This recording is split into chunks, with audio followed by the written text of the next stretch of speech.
yamde jeetati silmaji capanɗe tati Dakar lamorde Sénégal, yamde jeenayi silmaji capanɗe tati to Paris lamorde France. Moussa Oumar Bari.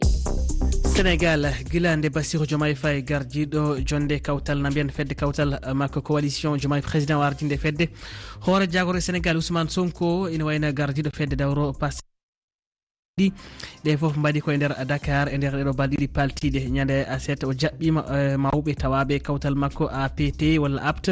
e nder hanki kadi o jaɓɓima disnodirteɓe fedde Pastef holko woni hen fandare makko jabol ngol koye nder kabaruji ɗi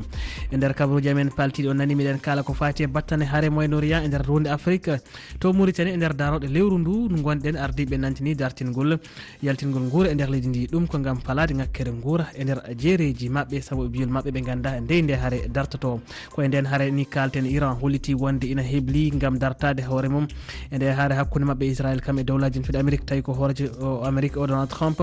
ina heeɓi ndi gam kay wadde jango faade e wuuro wiyetego Karga toon to leydi Iran. tedduɓe on calminama bisimilla moon e kabaruji ɗi e fuɗɗode majji. Ousmane Sonko hoorejo fedde dawro Pastef